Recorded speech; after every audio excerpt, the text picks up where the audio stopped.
통장 잔고 영원, 설거지 아르바이트로 생계 유지. 얼마 전까지만 해도 배우 최강희를 따라다니던 수식어들이다. 25년간의 화려한 배우 생활을 뒤로하고 돌연 활동 중단을 선언한 그녀.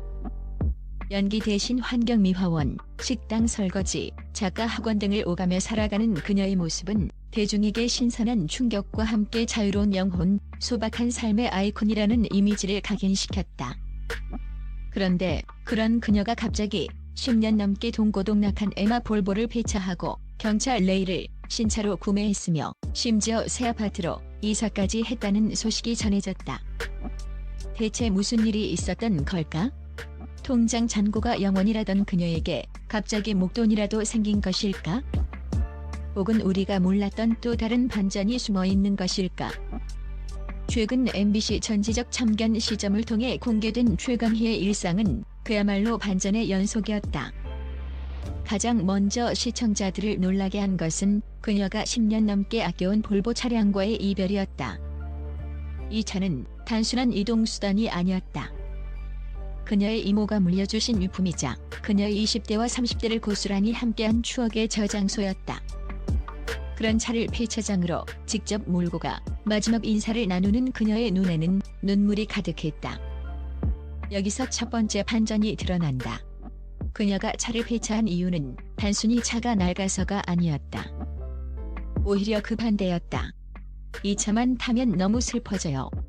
그녀의 고백처럼 이 차는 과거의 추억이자 동시에 그녀를 올가매는 족쇄였다.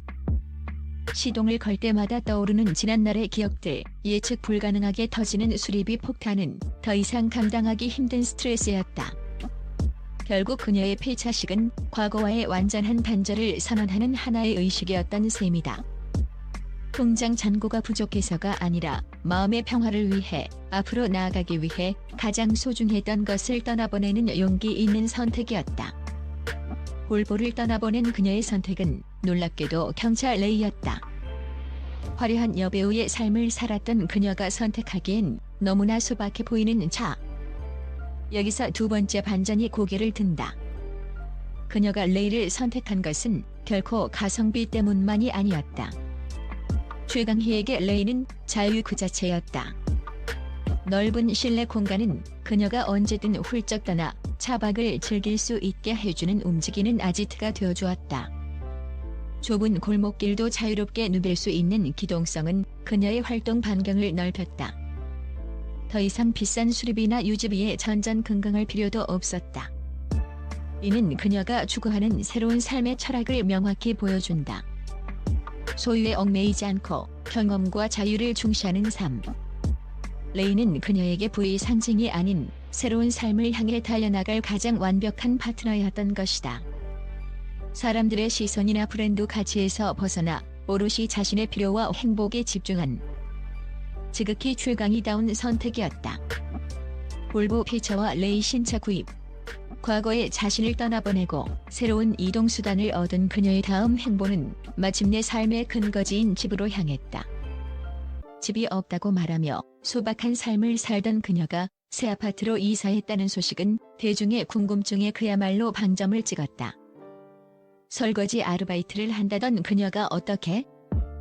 혹시 우리가 모르는 거액의 출연 계약이라도 한 것일까?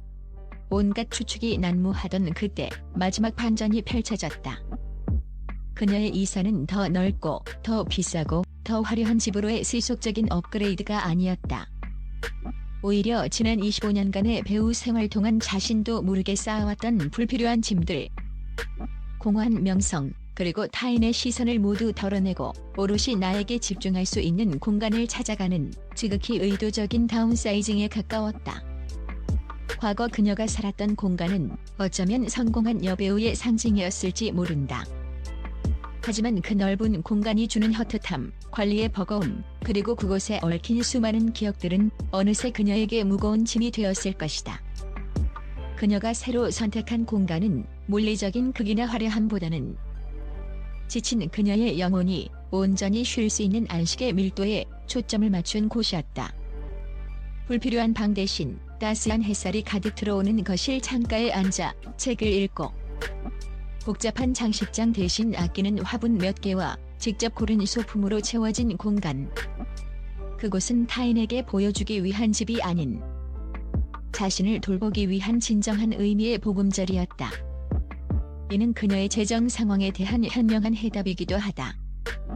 어쩌면 그녀는 과거에 화려했던 자산을 정리하고 그 자금으로 새로운 보금자리와 새로운 차, 그리고 앞으로 살아갈 새로운 삶을 위한 최소한의 기반을 마련했을 가능성이 높다.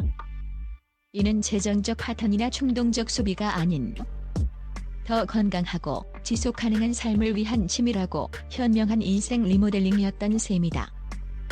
결국 그녀의 이사는 단순히 주소지를 옮기는 행위를 넘어선다. 그것은 과거의 페르소나를 벗어던지고 가장 본질적인 자신으로 돌아가기 위한 여정의 마침표였다. 집의 크기는 줄었지만 마음의 평화는 그 어느 때보다 커졌다.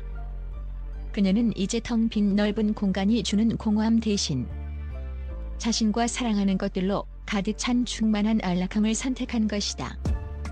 과거의 집이 너무 넓었거나 관리하기 버거웠거나 혹은 그곳에 얽힌 기억들로부터 벗어나고 싶었을지도 모른다. 그녀가 새로 선택한 공간은 크기나 화려함보다는 그녀에게 온전한 안식을 줄 수 있는 곳이었다. 그녀는 이사를 통해 물리적인 공간뿐만 아니라 마음의 짐까지 정리하고 싶었던 것이다. 어쩌면 그녀는 과거의 집을 처분하고 그 자금으로 새로운 보금자리와 새로운 차, 그리고 새로운 삶을 위한 최소한의 기반을 마련했을 가능성이 높다. 이는 재정적 파탄이 아닌 더 건강하고 지속 가능한 삶을 위한 현명한 재무 리모델링이었던 셈이다.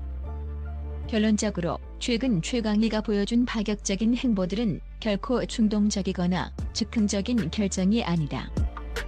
그것은 지난 3년간 치열하게 자신의 내면을 들여다보고 자신에게 정말로 중요한 것이 무엇인지를 깨달은 사람만이 할 수 있는 용기 있는 발걸음이다.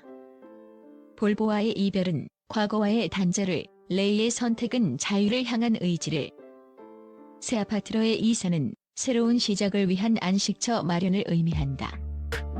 최강희가 세월의 흔적이 역력한 자신의 볼보를 직접 몰아 폐차장으로 향하던 그 순간은 단순한 차량과의 이별 그 이상이었다.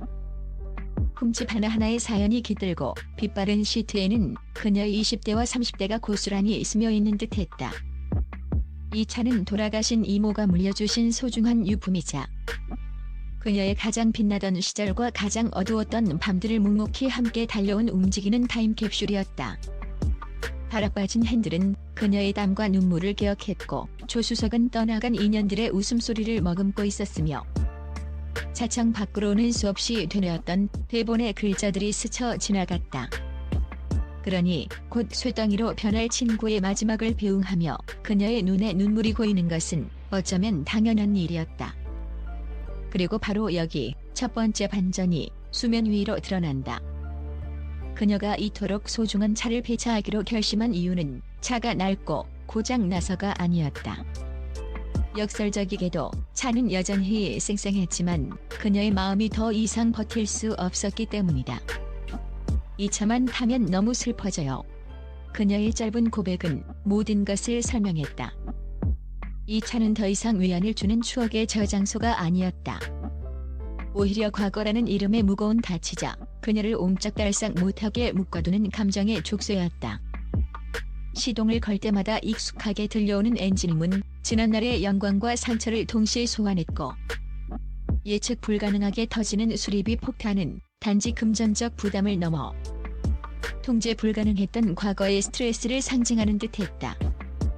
결국 그녀의 폐차식은 낡은 차를 버리는 행위가 아닌 과거의 자신과 완전히 단절하겠다는 단호한 의식이었다. 통장 잔고가 부족해서가 아니었다.